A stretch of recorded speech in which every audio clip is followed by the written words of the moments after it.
से लील होने के लिए जो कानून रेगुलाइज होने वाला है तो वो आपका 1 अप्रैल से स्टार्ट हो जाएगा। लेकिन सारे लोग परेशान हैं कि यार मेरा होगा या नहीं होगा। ये काफ़ी बड़ा सवाल, हर आदमी इस टाइम चाहे रात में हो सभी सोच रहा है कि मेरा होगा, क्योंकि मैं लीबिया से आया था या सऊदी अरब से आया था या ओमान से आया था या फिर मैं आपका दूसरी कंट्री से आया था, तो मैंने वहाँ पर रहा तो क्या मेरा पीसीसी मांगेंगे, अगर मैंने जमा किए तो फाल्ट आ गए तो क्या होगा। तो यार बेचारी अपनी जान लगा के लोग आएँ, अपनी फैमिली को लेकर आएँ, लोग चाहते हैं कि अपनी फैमिली से मिलें, तो क्या होगा। तो बड़ा सवाल उठता है। तो इसके लिए एक सिंपल है, कुछ परेशान नहीं हो। जैसे कि मेरा प्रैक्टिकल एक्सपीरियंस है, क्योंकि मैं कुछ लॉयर के पास गया था, उसने 20-20 यूरो चार्ज किया और उसने डिफरेंटली अपनी स्टेटमेंट दी। इसी तरह से मैं दूसरे वकील के पास गया तो उसने अलग कमेंट दी, उसने बताया कि उसने 10 यूनिट चार्ज किए लेकिन उसने डिफरेंट था। एग्जाम्पल, जिससे मैंने पूछा कि भाई ऑस्ट्रेलिया का पीसीसी चाहिए, बोला चाहिए। अरे भाई, अगर आप सपोज़ करो किसी घर में जाते हैं और दरवाज़ा नॉक करते हैं, ठीक है, और उसके इसी तरह से अगर किसी घर में आप रहते हैं, ठीक है, फ़र्क है ना। इसी तरह से सिंपल है, आप ChatGPT आएंगे, सिंपल क्लियर है। अगर आप जिस कंट्री में रहें, अगर 6 महीने से ज़्यादा काम किया है तो आपको पीसीसी रिक्वायर्ड है। आप चपड़ी टाइप करें, ज़रूरी नहीं है कि लॉयर्स हैं, मैं नहीं कह रहा कि कोई है, लेकिन उनका अपना स्टाइल है। लेकिन सही इन्फॉर्मेशन है तो अच्छा है कि लोग परेशान हैं, क्योंकि यहाँ पर थोड़े यूरो कमाना कितना मुश्किल है, आपको मालूम है कितनी मुश्किल से पैसा आता है। और अगर आप कहीं जाके दे दें तो बड़ा मुश्किल होता है। मैं इस प्रैक्टिकली बोल रहा हूँ। मैंने भी 20 यूरो पे किए, से मैंने इससे बात की तो मुझे दुख हुआ। मैं सोचा कि यार मैं ऐसी वीडियो बनाता हूँ, लोगों किसी को फ़ायदा हो।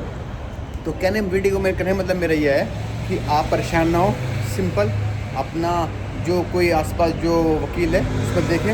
उसमें आपका सबसे पहले मेन है इम्पावरमेंट, जो है आपका जो है, जो आपने प्रूफ है वो इकट्ठे करें, मेडिकल रिकॉर्ड इकट्ठे करें, जो कि आपने अपनी वाइफ किसी को पैसे भेजे होंगे उसकी जो रिया से हिस्ट्री कर जाती है वो निकाल लें। सारे डॉक्यूमेंट इकट्ठे करके फ़ाइल बना लें, जाके आप जिधर जिधर पैसे वेस्ट करते हैं बाकायदा 1 2 3 4 पॉइंट से, ताकि आप रेडी रहें। फाइल रेडी जैसे भी ऑपरेशन ओपन होती है आप उसको फाइल को दें, सबमिट कर दें, सिंपल, ठीक है, परेशान ना हो। उन्हीं जो लोग 6 महीने ज़्यादा काम किए उन्हीं की फीस चाहिए और नहीं। एग्जाम्पल, जैसे मैं कुछ लोग थे कह रहे मैं रोमानिया गया था, रोमानिया गए थे, वहाँ से वापस आ गए, तो उसमें ये ज़रूरत नहीं है मेरे भाई, वहाँ की ज़रूरत क्या है, आपने क्राइम वाइम तो किया नहीं, विज़िट के लिए। अगर आपने 6 महीने ज़्यादा काम किया तो उनको डाउट होता है कि बंदा यार हम लोग इनको रेगुलाइज कर रहे हैं, कोई गलत बंदा तो नहीं है, तो चीज़ है। तो मेरे भाई आप फिक्र ना करें, चिंता ना करें। जो भी मेरे ख्याल में आजकल जो पूरी जो स्पेन में माहौल बना हुआ है यार, मेरे पेपर पास होंगे, मैं भी बच्चों से मिल पाऊँगा नहीं मिल पाऊँगा, मैं क्या ट्रेवल कर पाऊँगा नहीं कर पाऊँगा, क्या मैं इतने टाइम हो गया, मेरे 2 साल हो गए, मेरे 3 साल हो गए, मेरे 4 साल हो गए, मेरे 5 साल हो गए, इतना टाइम हो गया।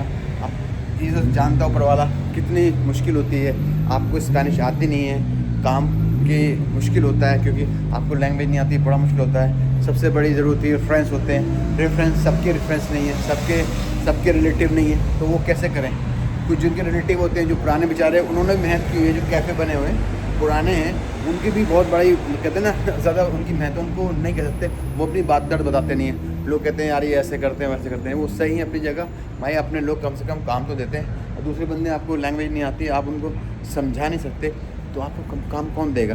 तो मेरे भाइयों, कहने मतलब मेरा ये है कि आप परेशान ना हो, इंशाल्लाह आप पेपर सब जमा कर दें और अपनी तैयारी करें। जैसे इम्पावरमेंट है, मेडिकल का पेपर है, आपका ट्रेन का कार्ड है, आपका ये रिया की जो स्टेटमेंट बैंक है, अगर आपकी बैंक स्टेटमेंट वगैरह है तो वो आप अपनी उसकी पूरी जब ऑन द टाइम बोलना आप ऑनलाइन से प्रिंट कर लें और शो कर लें, ताकि पता रहे कि बंदा यहाँ पर रहा है। ऐसा नहीं कि बंदा यहाँ आके वहाँ चला गया वापस रहा है। तो हम सोचते हैं हम लोग बहुत इंटेलिजेंट हैं, स्मार्ट हैं, ऐसा नहीं है। दूसरे बंदे को कभी बेवकूफ़ ना समझे, ठीक है। मैं सोचता हूँ कि मुझे देख रहे हैं बेवकूफ़ हैं, वो हमसे ज़्यादा इंटेलिजेंट है, समझिए। तो हमेशा अच्छी बातें करें, लोगों के फ़ायदे के बारे में सोचें, कोई गलत ना करें, ठीक है। मैं लोगों से इंटरेक्ट करता हूँ, व्हाट्सएप से करता हूँ, मैं ख़ुद हेल्प करता हूँ, किसी की कुछ हेल्प हो जाए, कोई किसी की इन्फॉर्मेशन होती है सही देता हूँ। आज भी किसी से मिलने वाला हूँ, तो जो मेरा टाइम मिलता है अपने टाइम को यूटिलाइज़ करता हूँ। कोशिश करता हूँ हेल्थ के बारे में इसलिए डालता हूँ कि भाई जब ज़िंदा रहोगे तभी तुम्हारे पेपर बनेंगे, तो अपनी सेहत का ध्यान रखें। अगर आपकी अच्छी हेल्थ होगी, अपने भी बच्चों को अच्छे से काम करोगे, मेहनत करोगे, पैसा कमाओगे, अच्छे से रहोगे। हर आदमी का यही रहता है। तो ठीक है, देखो बस आ गई है, ठीक है, देखो यहाँ पर, तो मैं बस आ रही है तो चढ़ता हूँ मैं इसमें, इंशाल्लाह फिर हम नेक्स्ट वीडियो में मिलते हैं, बात करते हैं, ठीक है।